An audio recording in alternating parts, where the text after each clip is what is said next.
Senator Bob Corker RTN, who announced his retirement in late September, is one of the Senate's most influential Republican leaders.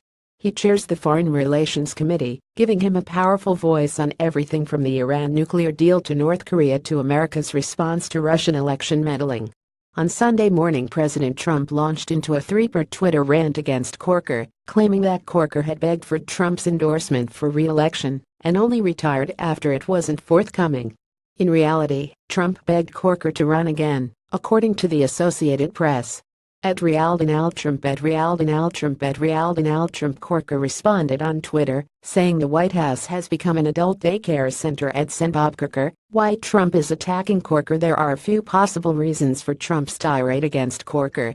Perhaps the most likely cause was his declaration to reporters, "I think Secretary of State Tillerson, Secretary of Defense Mattis, and Chief of Staff Kelly are those people that help separate our country from chaos." The barely concealed implication is that President Trump would not be able to govern at all without having those cabinet members, the grown-ups, in the room to clean up his messes. Corker has also publicly criticized Trump for his frequent tweets on North Korea, especially those that depict Tillerson's diplomatic overtures to the country as a waste of time. Contrary to Trump's contention that he was responsible for the Iran nuclear deal, Corker was a prominent opponent of it and pushed through legislation requiring congressional input before sanctions could be lifted further. But now he opposes ripping up the deal entirely, saying, "You can only tear these things up one time." That appears to be enough to earn Trump's ire. Corker's heterodoxy hasn't been limited to foreign affairs either. In August, Corker criticized Trump's response to white supremacist violence in Charlottesville, Virginia, saying Trump has not yet been able to demonstrate the stability, nor some of the competence, that he needs to demonstrate in order to be successful. He has not demonstrated that he understands what has made this nation great and what it is today. Then as now, Trump responded to the criticism by attacking Corker on Twitter. Strange statement by Bob Corker, considering that he is constantly asking me whether or not he should run again in 18. Tennessee. Not happy despite all that. As recently as September, Corker was telling reporters he remained committed to Trump's agenda, saying, "For people to try to act as if there is daylight between us as a result of the spat is just not true.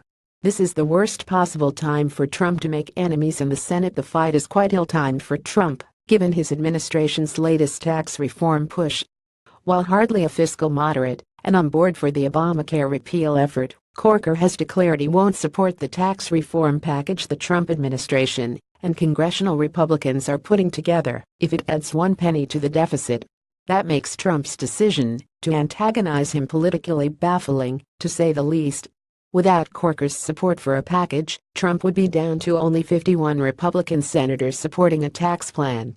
When you consider that includes relative moderates like Susan Collins RME and Lisa Murkowski-Rack, and wild cards like Rand Paul RKY, who has criticized the tax reform package already, Trump and Senate Majority Leader Mitch McConnell have very little room to maneuver and can't afford basically any defections.